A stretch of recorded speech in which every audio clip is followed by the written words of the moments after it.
Welcome to Mettur Agaram TNPSC பயிற்சி மையம். இன்றைக்கி பார்த்தீங்கன்னா 9th புக்கில் இருக்கக்கூடிய உரைநடை, ஓகேங்களா, தெளிவாக வீடியோவை பார்க்க போகிறோம்.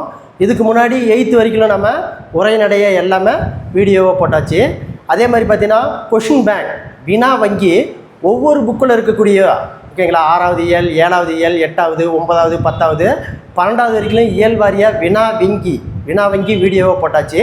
நாம் இன்றைக்கி பார்க்குறது பார்த்திங்கன்னா உரைநடை 9th புக்கில் இருக்கக்கூடிய உரைநடையை பார்ப்போம். ஓகேங்களா, மிஸ் பண்ணாத கடைசி வரைக்கும் பாருங்கள். வரக்கூடிய போட்டித் தேர்வில் கண்டிப்பாக வெற்றி பெறுவதற்கான வழிமுறைகளை தான் நம்ம இன்றைக்கி வீடியோவை பார்க்க போகிறோம். வாங்க வீடியோவுக்கு போகலாம். பாருங்கள், 9ஆம் வகுப்பு இயல் 1 அமுதென்று பேர், திராவிட மொழி குடும்பம். பாடம் 1 திராவிட மொழி குடும்பம். பாருங்க, திராவிட மொழிகளுக்குள் மூத்த மொழியாய் விளங்குவது தமிழ்.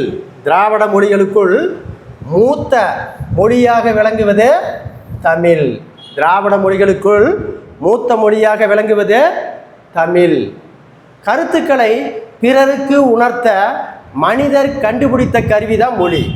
அதை பார்த்தீங்கன்னா, கருத்துக்களை பிறருக்கு உணர்த்த மனிதர் கண்டுபிடித்த கருவிதான் மொழி. தம் எண்ணங்களையும் பிறருக்கு தெரிவிக்க மனிதர்கள் முதலில் பயன்படுத்தியவை: 1 மெய்பாடுகள், 2 சைகைகள், 3 ஒலிகள், 4 ஓவியங்கள். மெய்பாடுகள், சைகைகள், ஒலிகள், ஓவியங்கள் ஆகியவற்றின் மூலம் பருப்பொருள்களை மட்டுமே ஓரளவு உணர்த்த முடியும். பருப்பொருள்களை மட்டுமே ஓரளவு உணர்த்த முடியும். மெய்ப்பாடுகள், சைகைகள், ஒலிகள், ஓவியங்கள் ஆகியவற்றின் மூலம் உணர்ந்த முடியாதவை நுண்பொருள்கள். சைகைகளோடு சேர்ந்து பொருள் உணர்த்திய ஒலியே மொழியாக வளர்ந்தது. மொழிகளை மொழி குடும்பங்களாக பிரிக்க அடிப்படையாக அமைபவை: பிறப்பு, தொடர்பு, அமைப்பு, உறவு. இந்தியாவில் பேசப்படும் மொழி குடும்பங்களின் எண்ணிக்கை. 1300க்கு மேல். இந்தியாவில் 4 மொழி குடும்பங்கள் உள்ளன. இந்தியாவில் எத்தனை மொழி குடும்பம் இருக்கு? 4 மொழி குடும்பங்கள் உள்ளன. இந்தியாவில் 4 மொழி குடும்பங்கள் உள்ளன. அப்போ இந்தியாவில் 4 மொழி குடும்பங்கள் உள்ளன சொல்கிறாங்க. அது என்னென்னு நம்ம பார்ப்போம். ஒன்று பார்த்தீங்கன்னா, இந்தோ ஆசிய மொழிகள். 2 திராவிட மொழிகள். 3 ஆஸ்திரியோ ஆசிய மொழிகள். 4 சீன திபெத்திய மொழிகள். அப்போ இந்தியாவில் உள்ள 4 மொழி குடும்பங்கள்: 1 இந்தோ ஆசிய மொழிகள், 2 திராவிட மொழிகள், 3 ஆஸ்திரிய ஆசிய மொழிகள், 4 சீன திபெத்திய மொழிகள். இந்திய நாடு மொழிகளின் காட்சி சாலையாக திகழ்வது என்று கூறியவர் சா. அகத்தியலிங்கம். அப்போ இந்தியா மொழிகளின் காட்சி சாலையாக திகழ்கிறது என்று கூறியவர் யாருன்னு கேட்டாங்கன்னா சா. அகத்தியலிங்கம். அப்போ இந்திய நாடு மொழிகளின் காட்சி சாலையாக திகழ்கிறது என்று கூறியவர் சா. அகத்தியலிங்கம். திராவிடர் பேசிய மொழியே திராவிட மொழி. திராவிடம் என்ற சொல்லை முதலில் குறிப்பிட்டவர்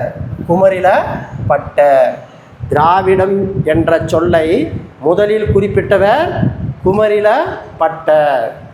தமிழ் என்னும் சொல் திராவிட என மாறிய முறையை: 1 ஃபஸ்ட்டு தமிழா, தமிழே, தமிழ், திராவிடா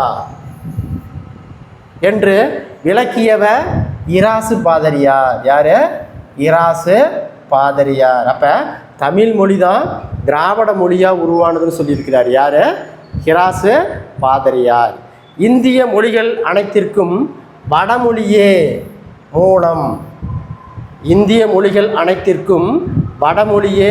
மூலம். அதிலிருந்து மற்ற மொழிகள் தோன்றி வளர்ந்தன. அதிலிருந்து மற்ற மொழிகள் தோன்றி வளர்ந்தன என்பது 18ஆம் நூற்றாண்டின் தொடக்கத்தில் வரை நிலவிய கருத்து.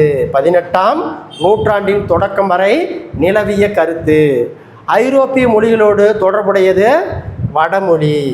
ஐரோப்பியா மொழிகளோடு தொடர்புடையது வடமொழி என முதலில் குறிப்பிட்ட அறிஞர் வில்லியம் ஜேம்ஸ் 1816ஆம் ஆண்டில் மொழி சார்ந்த ஆய்வுகளை செய்தவர்கள் பேராசிரியர் பாப்பு ராஸ்கே கிரீம். அடுத்து பாருங்க, தமிழ், தெலுங்கு, கன்னடம், மலையாளம். தமிழ், தெலுங்கு, கன்னடம், மலையாளம் போன்ற மொழிகள் தனியொரு மொழி குடும்பத்தைச் சேர்ந்தவை என்று முதலில் கூறியவர். அதாவது பார்த்தீங்கன்னா தமிழ், தெலுங்கு, கன்னடம், மலையாளம் போன்ற மொழிகள் தனியொரு மொழி குடும்பத்தைச் சேர்ந்தவை என்று முதலில் கூறியவர் யார்? Francis Ellis. பாருங்க, தென்னிந்திய மொழிகள் என்ற பெயரை முதலில் தந்தவர். தென்னிந்திய மொழிகள் என்ற பெயரை முதலில் தந்தவர் பிரான்சிஸ் எல்லிஸ். ரொம்ப முக்கியமான கொஸ்டின். தென்னிந்திய மொழிகள் என்ற பெயரை முதலில் தந்தவர் யார்? Francis Ellis. தென்னிந்திய மொழிகளுக்கு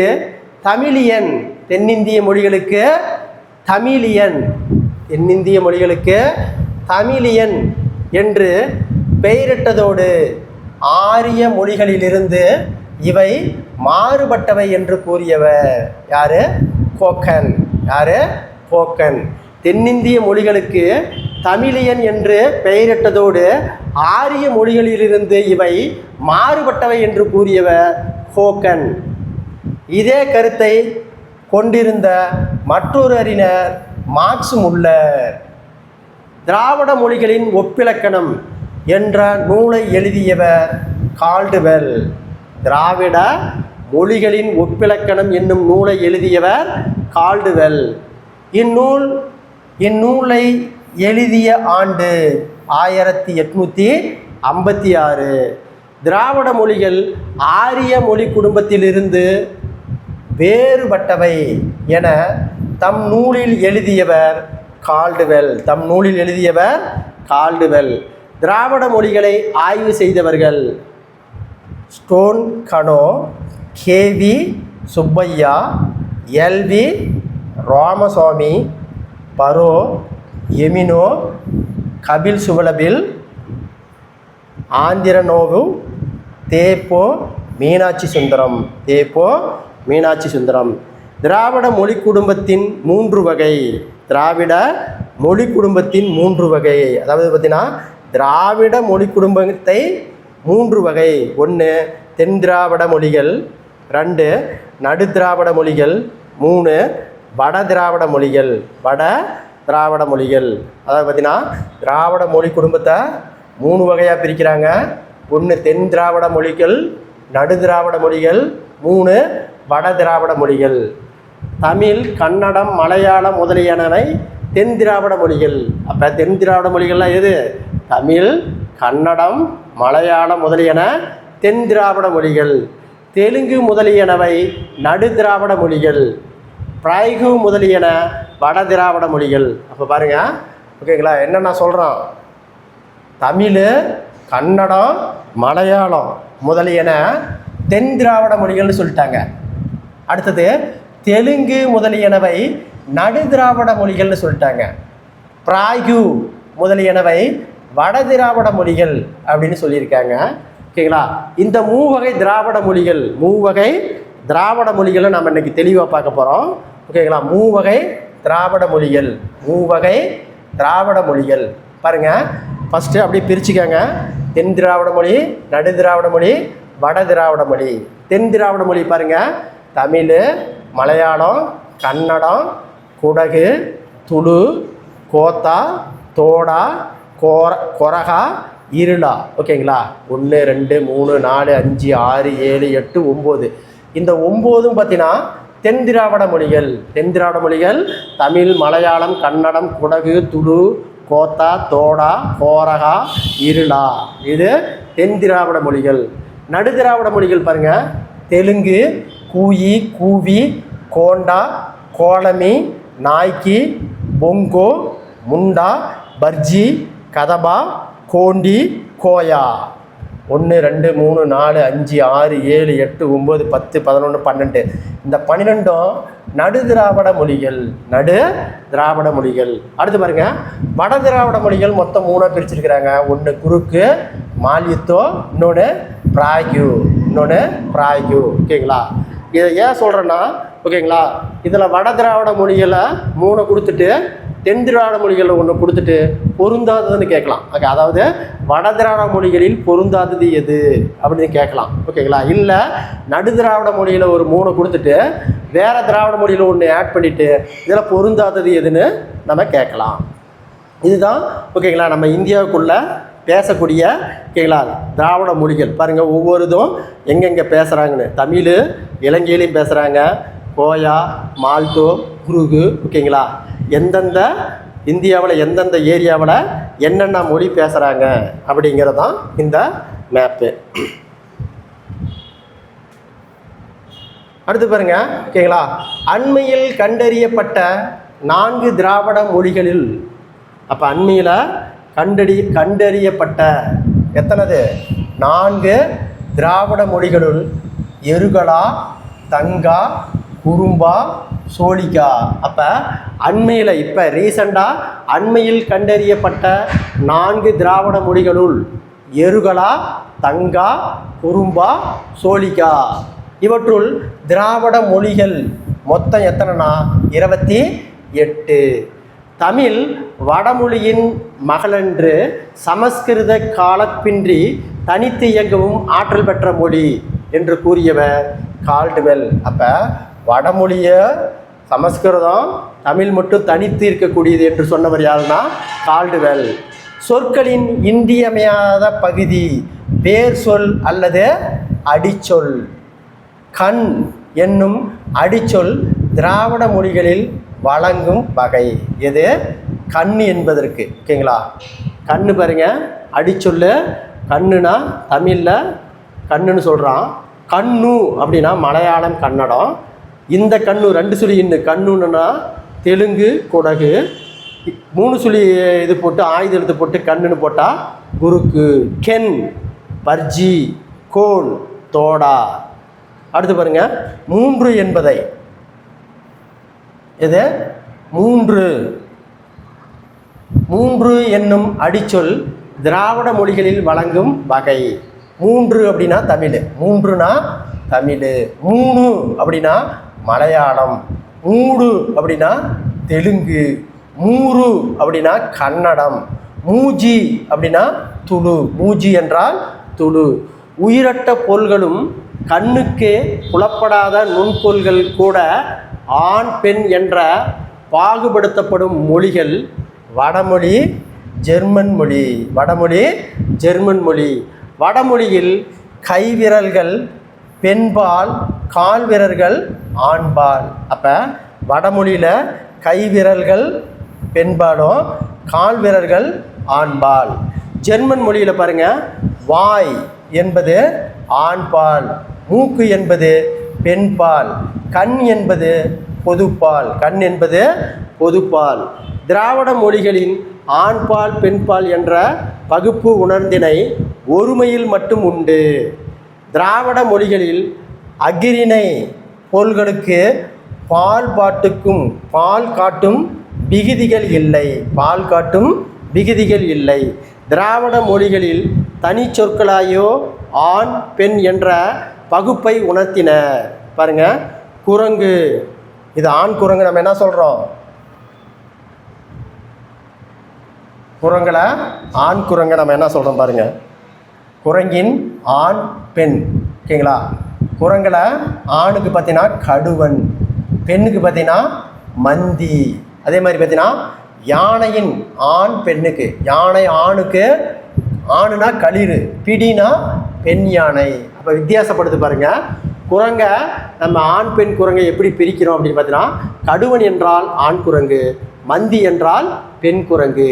அப்போ பாருங்க, யானையை களிறு என்றால் ஆண் யானை, பிடி என்றால் பெண் யானை. ஆங்கிலம் போன்ற மொழிகளில் வினைச்சொற்கள் காலத்தை மட்டுமே காட்டும். ஆங்கிலத்தில் வினைச்சொற்கள் திணை, திணை, பால், எண் ஆகிய வேறுபாட்டை காட்டுவதில்லை. திராவிட மொழிகளின் வினைச்சொற்கள் திணை, பால், எண் ஆகியவற்றை தெளிவாக காட்டும். எதில்? திராவிட மொழிகளில். திராவிட மொழிகளின் திணை, பால், எண் ஆகியவற்றை காட்டும் பலரி கிளவிகள் இல்லாத மொழி மலையாளம்.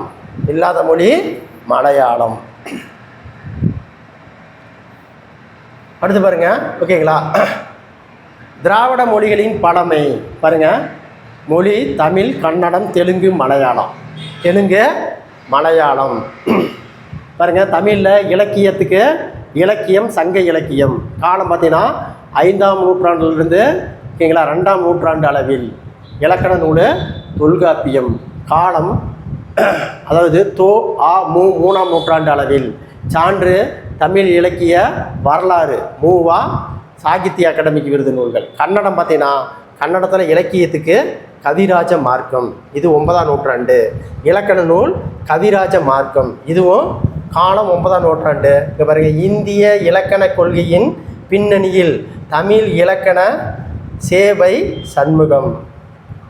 அதே மாதிரி தெலுங்கில் பாரதம் இலக்கியத்துக்கு, ஓகேங்களா, இது 11ஆம் நூற்றாண்டு. இலக்கணத்துக்கு ஆந்திர பாஷா பூஷணம், இது 12ஆம் நூற்றாண்டு. அதே மாதிரி சேவை சண்முகம். அடுத்து பார்த்திங்கன்னா மலையாளத்தில் இலக்கியம் ராமசரிதம், இது காலம் 12ஆம் நூற்றாண்டு. இலக்கணத்தில் லீலா திலகம், காலம் 15ஆம் நூற்றாண்டு. மலையாள இலக்கிய வரலாறு சாகித் அகாடமி. அடுத்து பாருங்க, தமிழ் பேசப்படும் நாடுகள். அப்போ தமிழ் எங்கெங்கே பேசுகிறாங்கன்னு நம்ம தெளிவாக தெரிஞ்சுக்கணும். இலங்கை, மலேசியா, சிங்கப்பூர். அதாவது பார்த்திங்கன்னா இலங்கை, மலேசியா. நம்ம தமிழ் எங்கெங்கே பேசுகிறாங்க, எந்தெந்த நாட்டில்? இலங்கை, மலேசியா, சிங்கப்பூர், இந்தோனேசியா, பிஜி தீவு, தென்னாப்பிரிக்கா, மொரிஷியஸ், ஓகேங்களா, England, Guyana, Madagascar, Trinidad, Australia, Canada, ஓகேங்களா, இந்த நாடெல்லாம் தமிழ் பேசுகிறாங்க. திராவிட மொழிகளுக்குள் பிற மொழி தாக்கம் மிகவும் குறைந்ததாக காணப்படும் மொழி தமிழ்.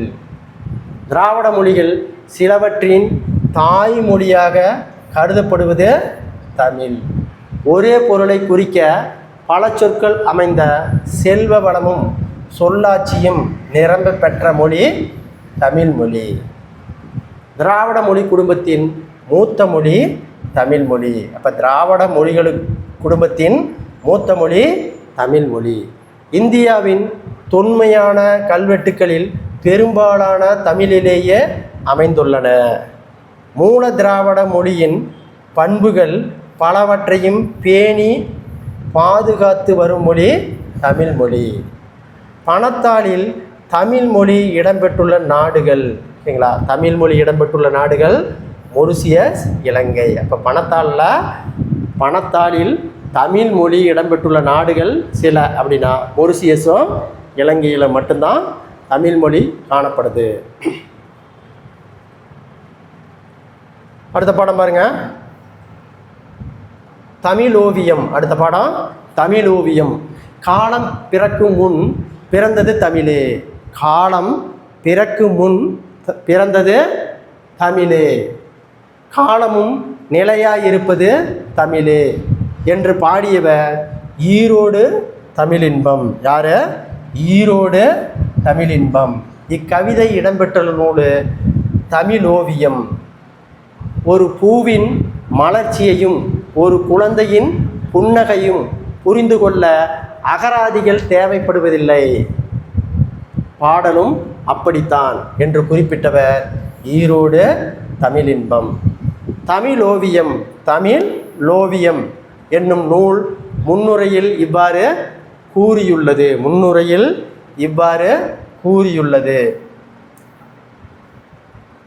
அடுத்து பாருங்க,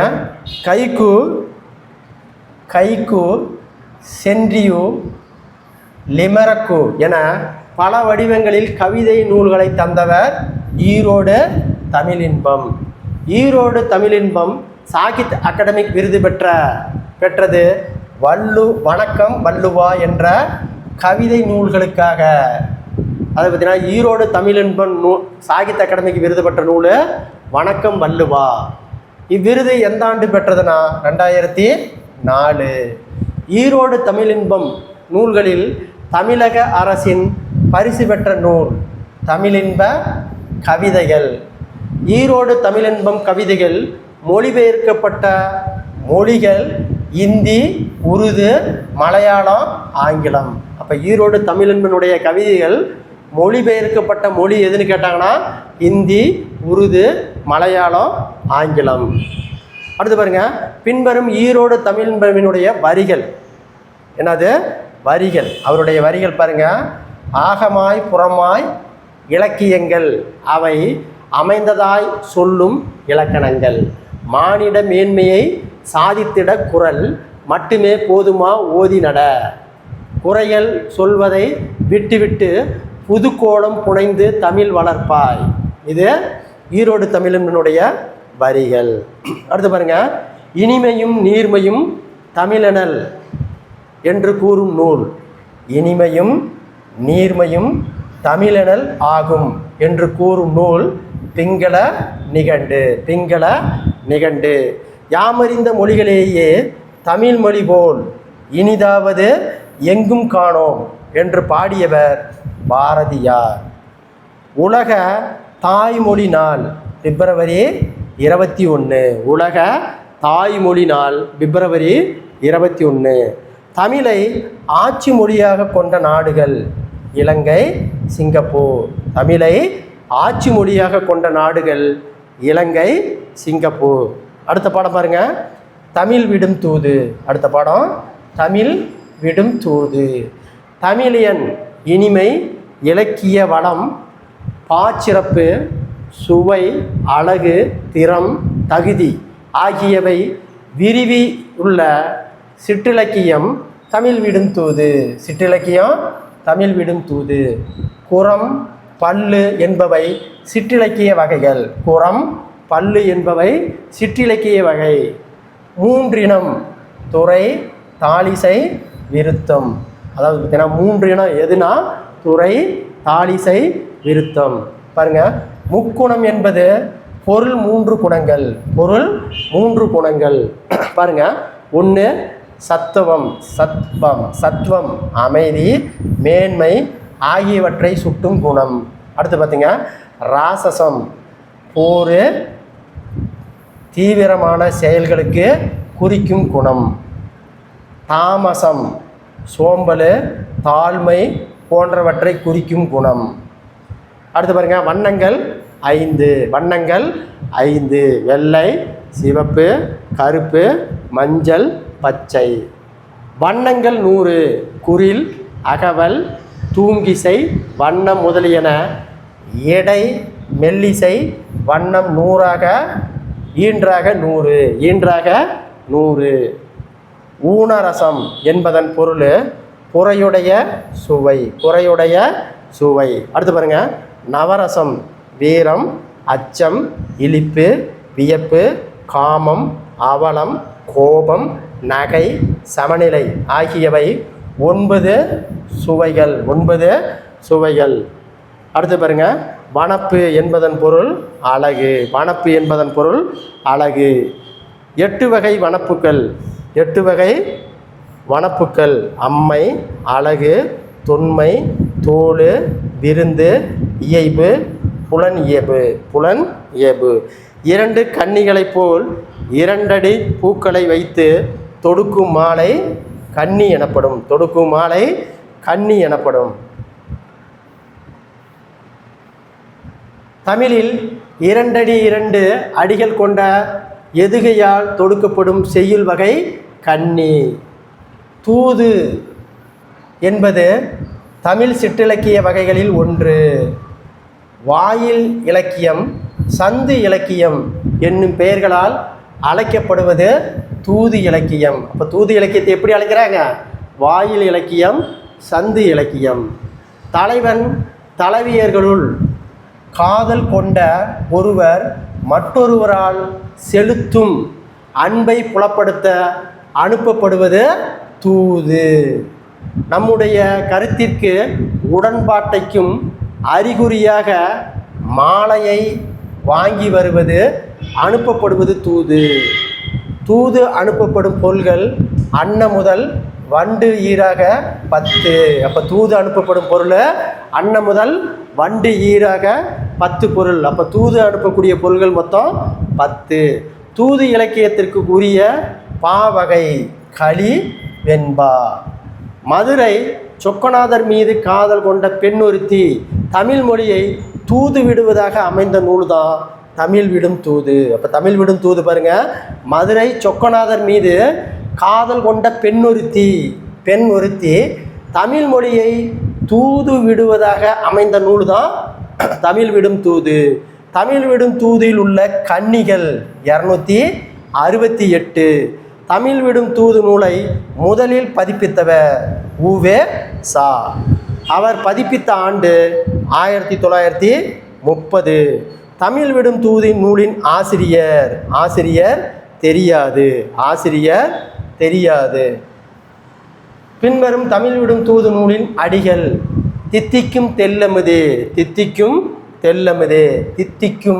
தெல்லமுதாய் தெல்லமுதின் மேலான முந்திக்கனியே என் முத்தமிழே, உண்ணப்படும் தேனே சிந்தாமணியாய் இருந்த உனை சிந்தும் என்று சொல்லி நாச்சித்துமே, குற்றமிழாய் 10 குணம் பெற்றதாய். பின்வரும் கவியோகி சுந்தான பாரதியின் வரிகள். காதில் இருக்கும் குண்டமுளமும் கைக்கும் வளையாபதியும் கருணை மார்பின் மீதளிர் சிந்தாமணியும் நீதியொளிர் செங்கோலாய் திருக்குறளையும் தாங்கும் தமிழ் நீடு வாழ்க. அடுத்த பாடம் பாருங்க, வளரும் செல்வம். அடுத்த பாடம் வளரும் செல்வம். கலை சொற்களை உருவாகும் வகை ஒளிபெயர்ப்பு அல்லது மொழிபெயர்ப்பு. பாருங்க, சாஃப்ட்வேர் மென்பொருள்னு அர்த்தம். ப்ரொஷர் அப்படின்னா உளவி. கராஃப் அப்படின்னா செதுக்கி. கர்ஷர் அப்படின்னா ஏவி அல்லது சுட்டின்னு சொல்லுவாங்க. கர்சருக்கு ஏவி அல்லது சுட்டி. சைபர் ஸ்மேஷ் இணையவெளி. சர்வர் வையக விரிவு வழங்கி. போல்டர் உரை. லேப்டாப் மடிக்கணி. பழந்தமிழ் எண் பெயர்கள். பெயர் எண் அளவு. முந்திரிக்கு 1/320. அரைக்காணி 1/160. அரைக்காணி முந்திரி 3/320. காணி 1/80. கால் வீசும் 1/64. அரைமா 1/40. அரை வீசம் 1/32. முக்காணி 3/80. முக்கால் வீசம் 3/64.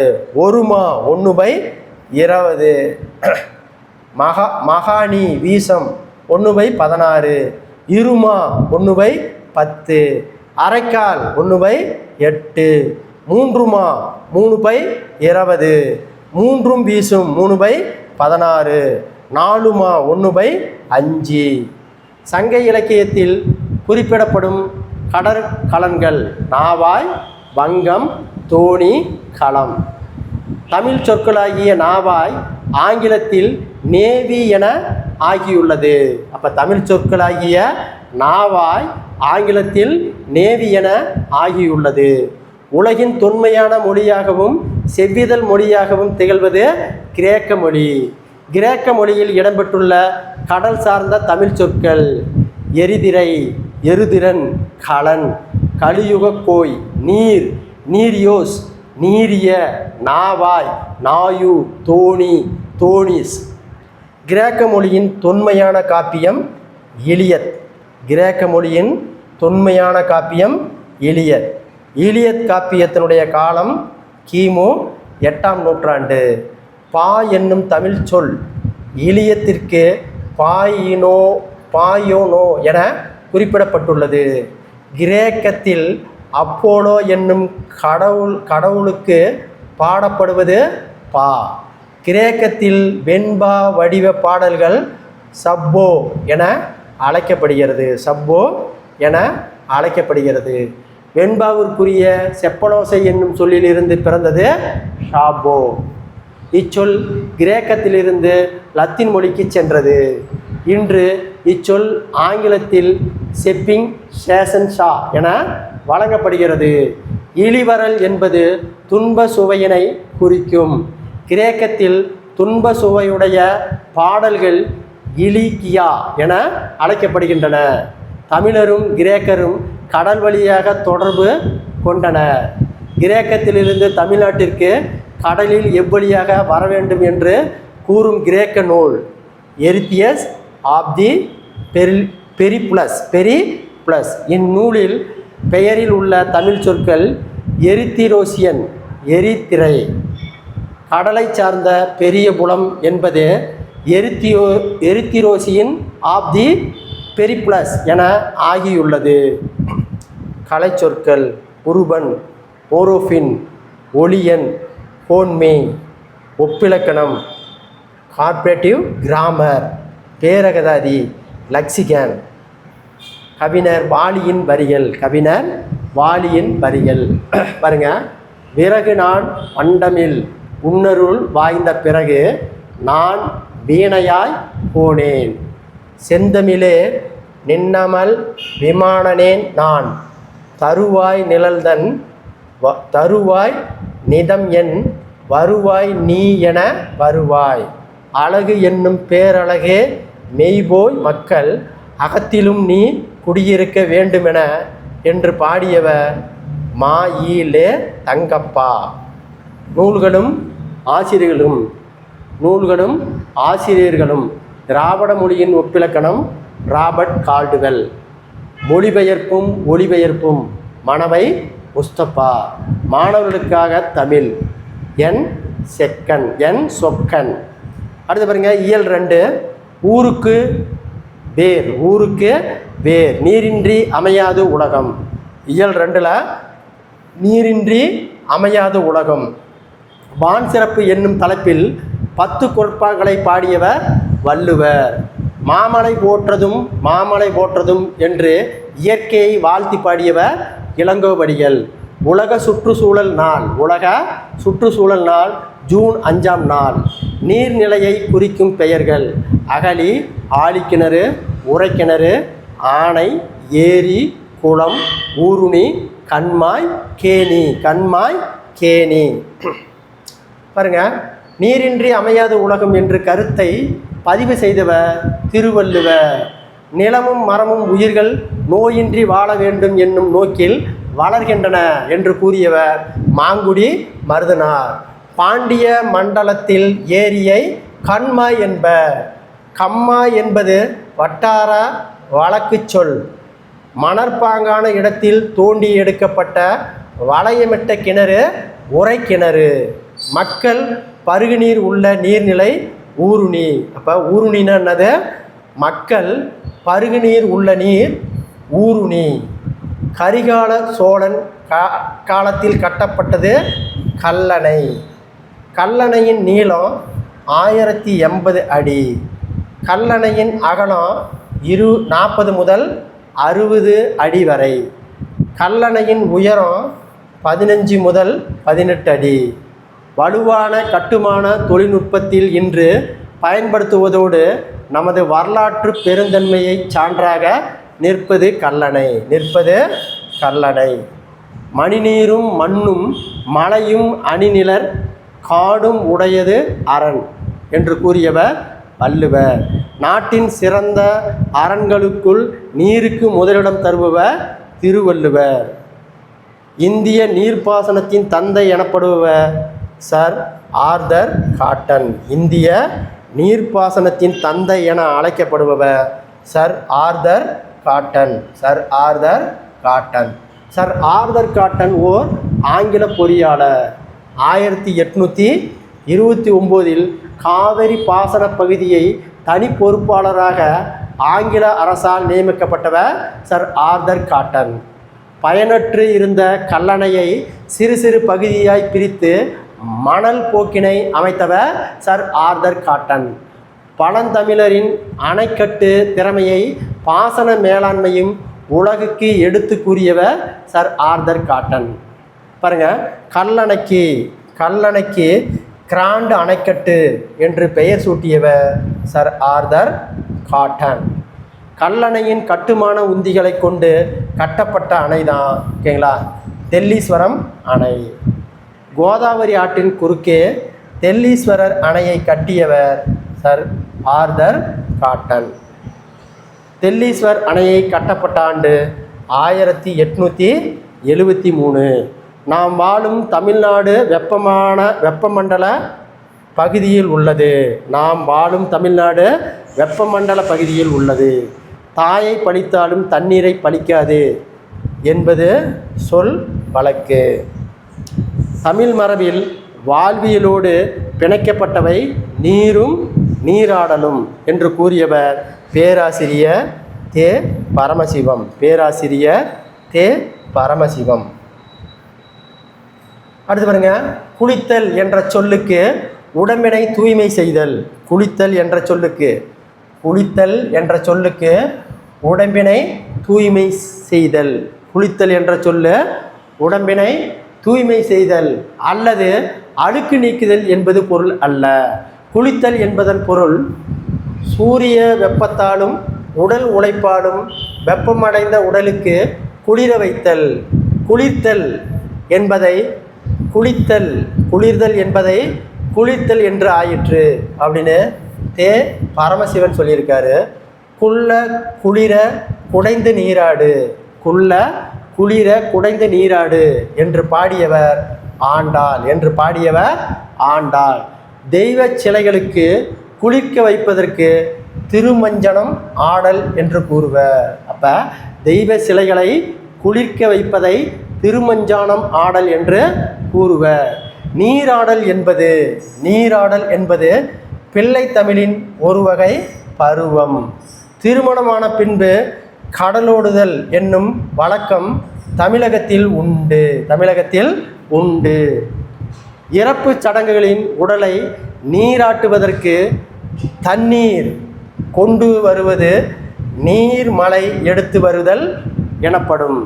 சுமார் 40 ஆண்டுகளுக்கு முன்னர் வாரந்தோறும் நல்லெண்ணெய் தேய்த்து குளிப்பதை தமிழர்கள் மரபாக வைத்திருந்தனர். சனி நீராடு என்பது ஔவையின் வாக்கு. அதிகாலையில் விவசாய நிலத்திற்கு உழைக்கச் செல்வோர் குடிப்பது நீராதாரம். ஏரியை இயற்கையாக தூர்வாரும் அமைப்பு சோழர்கால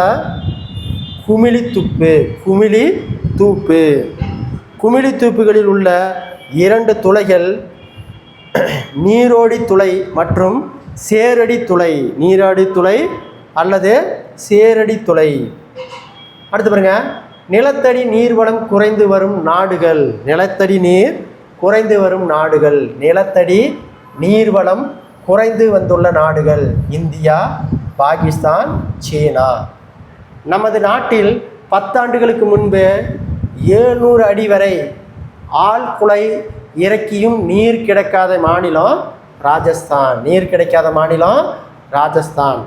உலகம் விரைவில் குடிநீருக்கு கடும் சிக்கலை எதிர்கொள்ளும் என எச்சரிப்பு நிறுவனம் உலக சுகாதார நிறுவனம். தமிழகத்தின் நீர்நிலை பெயர்களும் விளக்கமும். அகழி, கோட்டையின் புறத்தே அகழ்ந்தமைக்கப்பட்ட நீர் அரண். அருவி, மலைமுகட்டு தேக்க நீர் குத்திட்டு குதிப்பது. ஆழிக்கிணறு, கடலுக்கருகே தோண்டி கட்டிய கிணறு. 6 பெருகி ஓடும் நதி. இளஞ்சி பல வகை பயன்படுத்தும் நீர்த்தேக்கம். அப்படி இளஞ்சைனா பல வகைக்கு பயன்படுத்தப்படும் நீர்த்தேக்கம். உறை கிணறு மணற்பாங்கான இடத்தில் தோண்டி சுடுமண் வளையமிட்டு கிணறு. ஊருணி மக்கள் பருகும் நீர் ஊருணி. ஏரி வேளாண்மை பாசன நீர்த்தேக்கம். வேளாண்மை பாசன நீர்த்தேக்கம். அடுத்து பாருங்க, கட்டு கிணறு. கட்டு கிணறு சரளை நிலத்தில் தோண்டி கல் செங்கற்களால் அகச்சுவர் கட்டிய கிணறு. கடல் சமுத்திரம். கண்மாய் பாண்டிய மண்டலத்தில் ஏரிக்கு வழங்கப்படும் பெயர். கண்மாய் பாண்டிய மண்டலத்தில் ஏரிக்கு வழங்கப்படும் பெயர் தான் கண்மாய். அடுத்து பாருங்க, குண்டம். குண்டம்னா சிறிதாய் அமைத்த குளிக்கும் நீர்நிலை. குமிழி ஊற்று அடிநிலத்துக்கு நீர் நிலமட்டத்திற்கு கொப்பளித்து வரும் ஊற்று.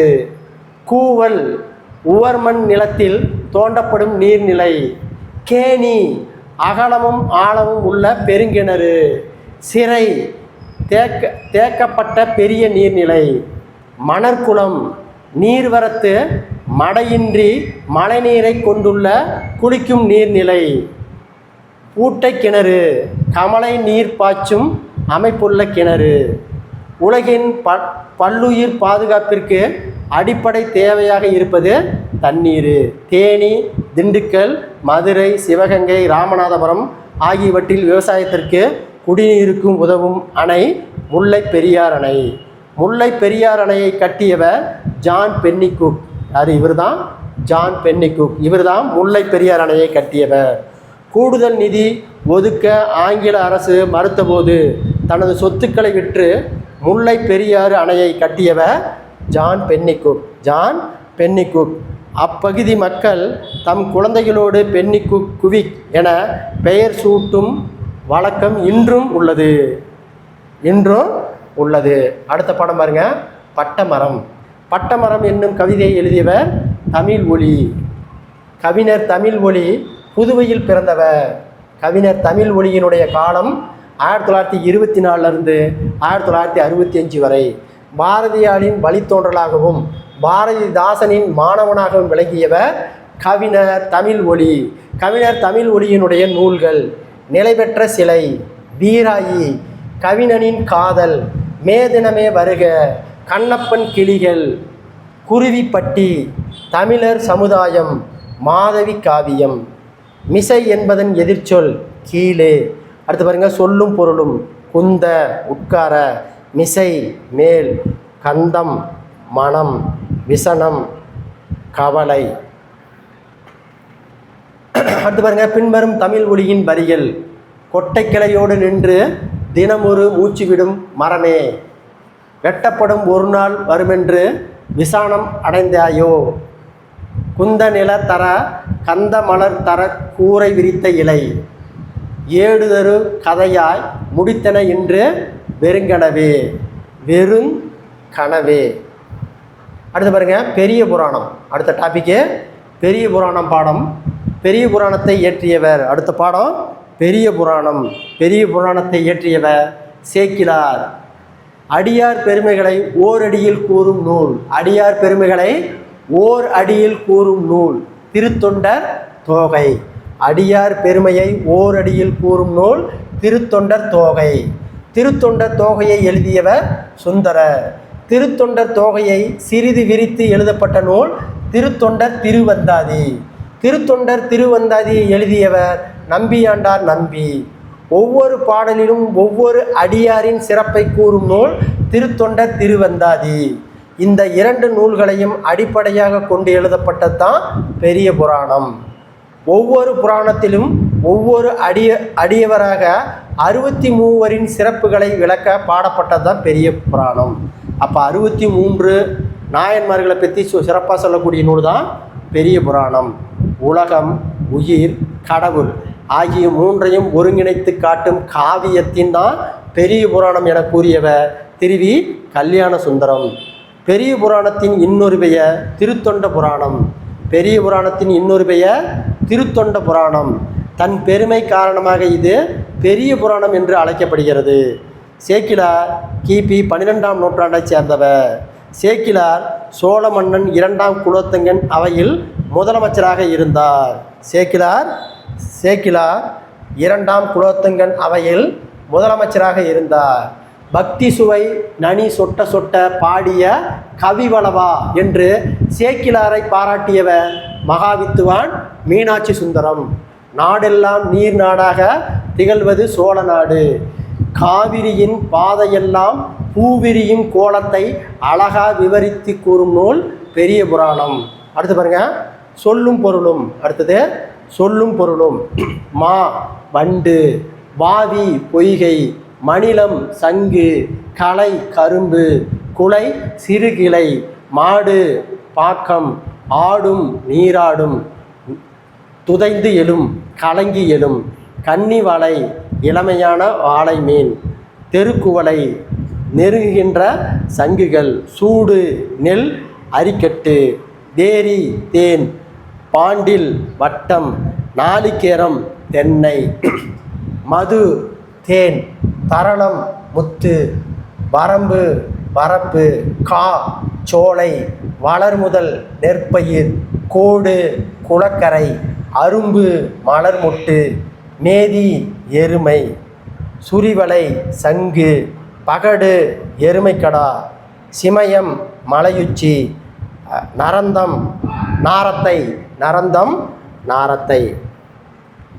அடுத்து பாருங்க, ஓகேங்களா. கோழி அரச மரம், தமலம் பச்சிலை மரம், இரும்போது பருத்த பனைமரம், கஞ்சி ஆற்றுப்பூ வரசு, சாலம் ஆச்சமரம், சந்து சந்தன மரம், நாகம் நாகமரம், வானகமே இளவையிலே மரசெறிவே, நீங்களெல்லாம் காணலில் நீரோ, வெறும் காட்சி பிழைதானோ, இந்த நாளமும் பொய்தானோ என்று பாடியவர் பாரதியார்.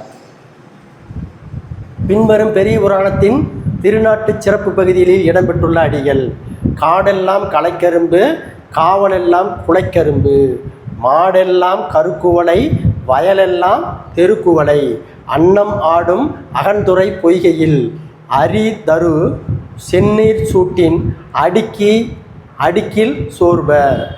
அடுத்த பாடம் பாருங்க, புறநானூறு. அடுத்த பாடம் புறநானூறு. மனிதனின் அடிப்படை தேவை நிலம், நீர், காற்று. நம் முன்னோர்கள் நீர்நிலைகளை உருவாக்குபவர்கள், உயிரை உருவாக்குவர்கள் என்று போற்றினர். புறநானூறு 8 தொகை நூல்களில் ஒன்று.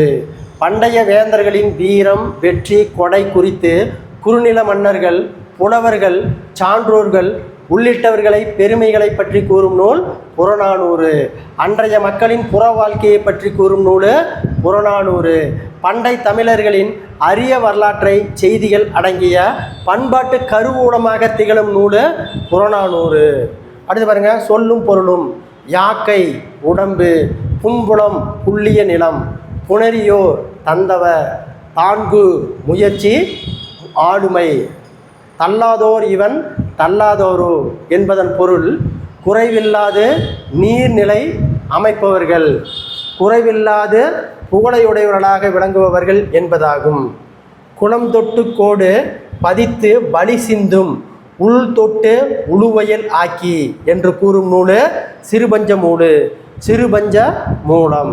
பின்வரும் அடிகள் புறநானூற்றில் பாண்டிய நெடுஞ்செழியனை குடப்புலவியார் பாடியவை: செல்லும் உலகத்து செல்வம் வேண்டியனும், நீரின்றி அமையாது யாக்கை எல்லாம், உண்டி கொடுத்தார் உயிர் கொடுத்தாரோ, உண்டி முதற்றே உணவின் பிண்டம், உணவென்படுவது நிலத்தோடு நீரே, தள்ளோதோர் இவான் தள்ளாதோர் என்று அடிகள் பாடப்பட்டது. அடுத்து புறநானூற்றில் இடம்பெற்றுள்ள தொடர்கள்: உண்டி கொடுத்தாரோ உயிர் கொடுத்தாரோ, உண்பது நாடு உடுப்பது 2, யாதும் ஊரே யாவரும் கேளி, சான்றோர் ஆக்குதல் தந்தைக்கு கடனே, நன்னடத்தை நல்கல் வேந்தர் கடனே, உற்றுளி உதவியும் உருபொருள் கொடுத்தும், பிற்றிநிலை பிணியாது கற்றல் நன்று.